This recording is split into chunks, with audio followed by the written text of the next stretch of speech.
Il a débuté aux côtés d'Andy Warhol et est devenu depuis l'un des photographes les plus réputés de ces 20 dernières années. Sa marque de fabrique photographiait des stars comme Michael Jackson, Lady Di, Leonardo DiCaprio ou Madonna.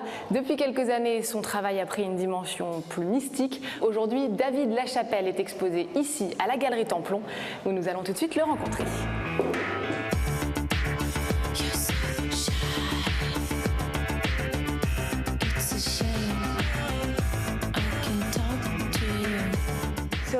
Ici, on peut voir des photos de statues en cire de célébrités qui ont été partiellement détruites. Dites-nous en plus sur ce projet. J'étais à Dublin, en Irlande, pour une exposition,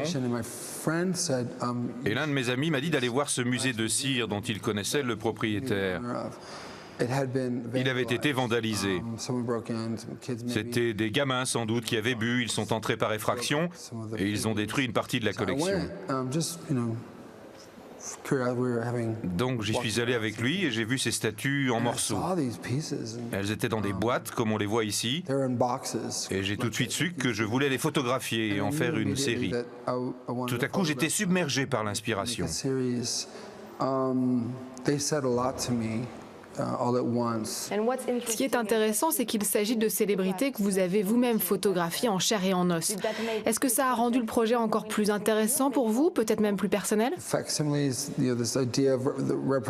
Le facsimilé, c'est cette idée de représentation de quelque chose. Je trouve ça très intriguant. J'ai pensé aussi qu'il y avait beaucoup de profondeur dans ce que je voyais, ce que je ressentais. Pas seulement l'idée de fragilité de la cire, qui rappelle la fragilité de notre corps, et comment nous allons tous vieillir et nous décomposer, devenir vieux et mourir.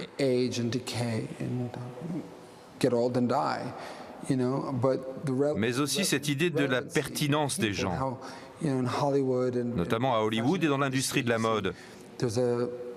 Il y a comme une date de péremption.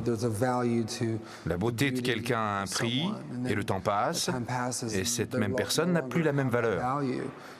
Certaines de ces photos sont assez perturbantes. Est-ce que c'est intentionnel? Non, c'est juste comme ça que je les ai trouvées. Je ne le vois pas comme un spectacle morbide. Elles peuvent être perturbantes, mais je pense que lorsqu'on a conscience de la mort, on fait plus attention à la vie. Donc je ne pense pas que ce soit morbide. Je pense que la mortalité, au sens bouddhiste du terme, est quelque chose de positif.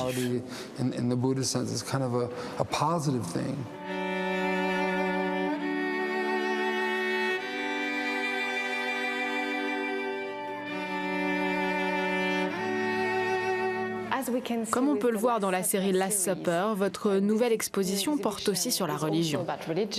Vous faites un lien entre religion et célébrité? Il y a un lien évident entre la façon dont on vénère les stars et nos sentiments religieux. On a vu ça avec la Beatlemania ou avec Elvis Presley. On le voit aujourd'hui avec Justin Bieber ou d'autres. Les gens pleurent comme s'ils voyaient la Vierge Marie ou une apparition de la Vierge Marie. Les statues de cire, parce qu'elles sont tellement ressemblantes, sont une manière pour les gens de se rapprocher des célébrités qu'ils ne pourront jamais aborder. Même lorsqu'on a photographié ces statues toutes cassées dans leur boîte, il y avait encore ce sentiment de respect. « Oh, c'est la princesse Diana !» C'était un sentiment étrange, presque comme si les personnes étaient vraiment là.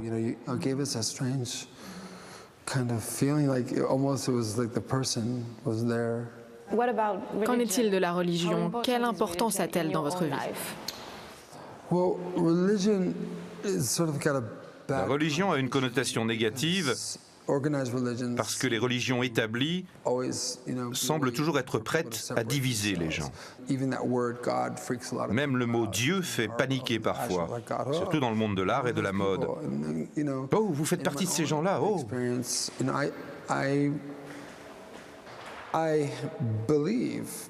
Personnellement, j'ai la foi. Je crois en quelque chose qui va au-delà de moi.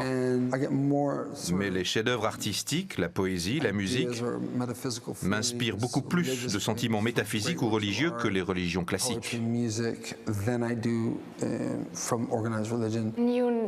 Vous êtes désormais un des photographes les plus connus de ces 20 dernières années. Est-ce que vous vous considérez vous-même comme une célébrité? Non, pas vraiment. Car ce sont les gens que je photographie qui sont vraiment célèbres. Moi, je peux marcher dans la rue sans que personne ne vienne m'embêter. Je suis derrière l'appareil photo, c'est complètement différent. Mais je préfère ça. Donc ce n'est vraiment pas quelque chose qui vous attire? Non, pas du tout. En fait, quand vous travaillez, comme je l'ai fait pendant plusieurs années avec des célébrités, des stars du rock et de la pop, des acteurs, des athlètes, vous voyez à quel point c'est difficile. Les hauts et les bas, le manque de vie privée, et ce besoin de rester toujours dans le coup, toujours avoir un tube numéro 1 à la radio, continuer à sortir quelque chose tout le temps. Beaucoup de ces gens sont constamment en train de travailler. Tout tourne autour d'eux. Ils doivent gérer leur propre entreprise, qui est eux-mêmes. Ils n'ont pas le temps d'avoir des expériences et des relations normales. Il y a quelques années, vous avez rompu avec le monde des célébrités et de la mode. C'était également un grand changement dans votre vie personnelle puisque vous vous êtes installé sur la petite île hawaïenne de Maui. Vous en aviez assez de la folie hollywoodienne?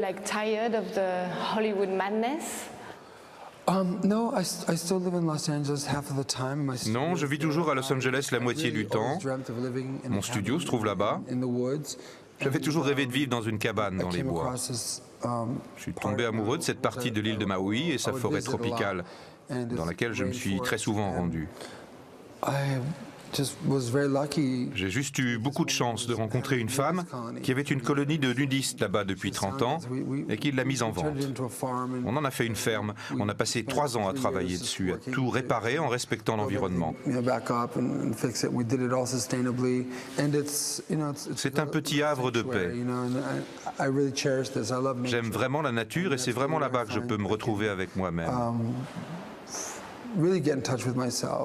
Être seul et en paix. Je suis très inspiré quand je suis là-bas et j'y ai fait aussi beaucoup de photos.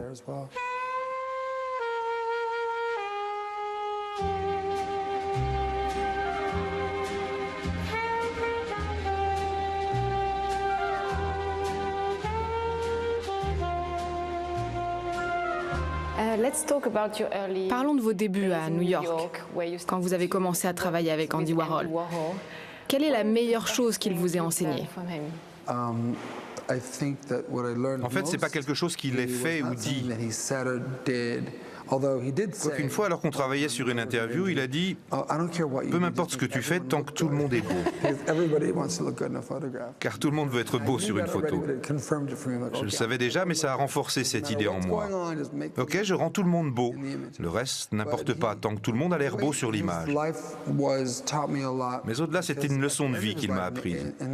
Car à la fin de son existence, dans les années 80, les critiques étaient très dures envers lui, surtout aux États-Unis, très dures et parfois vulgaires. Une carrière a toujours des hauts et des bas. Et en tant qu'artiste, on ne doit pas trop se soucier de ce que vont dire les gens. Un jour, ils vous aiment ou vous détestent. Et quelques années plus tard, ce sera différent. Il faut juste faire ce que vous faites en sachant où vous voulez aller. Moi-même, j'ai toujours voulu faire de la photographie pour donner quelque chose au monde. Pas pour laisser un héritage, mais je voulais créer de belles images, des images qui ont un sens. C'est vraiment une chance d'être un artiste.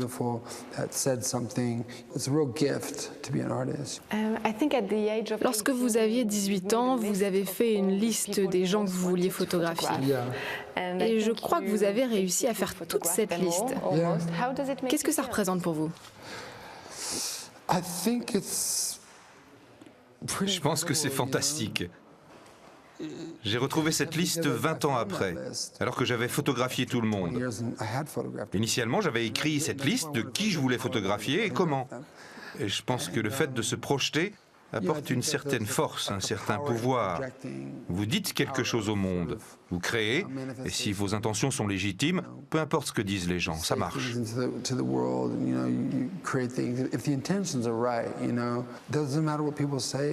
J'ai parlé avec beaucoup de jeunes, et leur but est de devenir riches et célèbres. Mais ce n'est pas un but en soi dans la vie, ce n'est pas un vrai but, juste un produit dérivé de la réussite de quelque chose.